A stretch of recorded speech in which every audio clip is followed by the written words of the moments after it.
I launched a magazine called Original Plumbing, which is Trans Male Quarterly, focuses on the lives of trans guys. And it started out of a photo project I made because I didn't see myself as a trans man represented in the media. So since 2009, I've been steadily photographing, outside of the magazine, trans people in the trans community, and people that I would meet, people who would contact me, just to create a large body of work around different trans experiences. I've done a lot of collaborating with other artists, and I've had a lot of photos of more lesser clothed trans people go viral at different times in my life.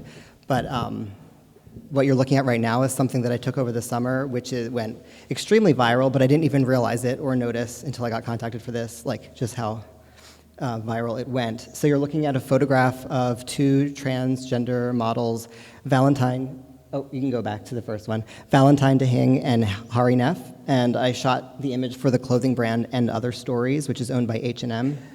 I received an email from the company in Sweden. It's the Swedish women's clothing brand. In June, they emailed me inviting me to come and photograph for an upcoming campaign. They pitched it to be an entirely transgender cast and crew. They really had, that was the pitch, and they had like a plane ticket for me, and they had a check ready, and they were like, we want you, and they ended up sending me the contract right away, and it happened very, very quickly, and I was in Sweden. It felt like the next day, but it was really like a couple weeks from there. And they asked me for recommendations of trans people who do hair and makeup and styling because they wanted it to be a purely trans situation. This was clearly not something that I came up with myself. It was because it's like a PR campaign situation that their company had, which came at a very good time. You can go to the next picture. The entire concept came through the brand and the creative team from And Other Stories, and they even shot a mini documentary of the making of the behind the scenes of the campaign, which they ended up releasing with the press. I think I have hair coming with sorry. I'm hallucinating right now. I think the light is like coming and I need glasses. So, as they shot a mini documentary about the entire thing, they wanted it to, by a really great Swedish filmmaker, they had the whole thing ready, like a package deal to send out to Women's Wear Daily and to all of these media outlets to promote this fall line.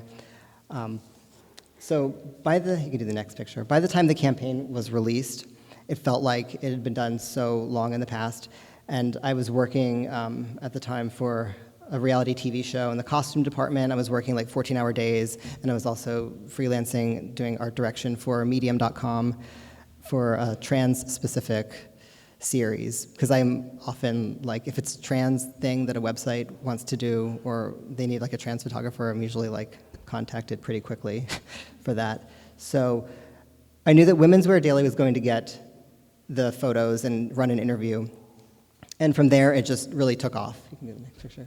Oh, this is a group picture they shot for the press team. Hari, Nina was the makeup artist, Valentine, and Bailey is the stylist.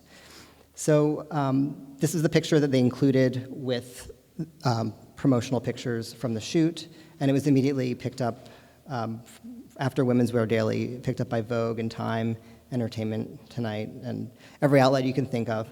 And I wasn't that excited because I wasn't really noticing because I was working really hard and I wasn't really getting any emails. Like my name wasn't really attached to it. It was in the in different like interviews and different articles, but I wasn't getting any hits on my website. It wasn't really linked to my social media. One website that did reach out was Feature Shoot. It was like one of the only websites, and they wanted to talk to me about like being a photographer and that whole process, which was really nice, and I was really excited about. You can go to the next picture. Here it is from Vogue. So one thing I never do is I don't read the comments ever, because I think part of it is having a thick skin, or just a thick skin and not being able to actually read the comments, just being able to ignore it. From a lot of past work I've done, it's always it feels very toxic to go and read, to hear people, sometimes they hit personally, and it has nothing to do with your work or you. It's a lot of jealousy and a lot of people not understanding, trans people, and I just don't have time or energy to entertain that anymore. And I know it's really hard to not do that, but if you're a photographer who don't read the comments ever. Oh God, sorry guys. So, what is another thing? So I felt like this entire experience was was a gift to be able to work on a huge campaign like this, and it was on a list of what I wanted to accomplish for the year, like to do a fashion campaign that was going to run and be within a store and be seen internationally, and it ended up being in the stores and other stories in London and Paris and everywhere that they have one, and I just felt that I was overjoyed being with a group of people. I wish I'd gotten more Instagram followers from it. That didn't happen. That was one thing that was upsetting. But everything else was like a gift. It really was, to get paid to actually shoot something that I thought was beautiful with a crew of people who I thought were incredible. You can go to the next picture. So it still gets traction. This was from last month, November 16th. CNN called it one of the campaigns, a fashion campaign that shook society, one of the top 10 or top something of all time. So that was cool. So I think this campaign took off was, we're in a moment right now where trans representation in the media is growing, especially when it comes to trans people telling their own stories and representing themselves and being in charge of how they're being portrayed. It was a perfect time for the brand and other stories to pitch this campaign and to pull it together and produce it.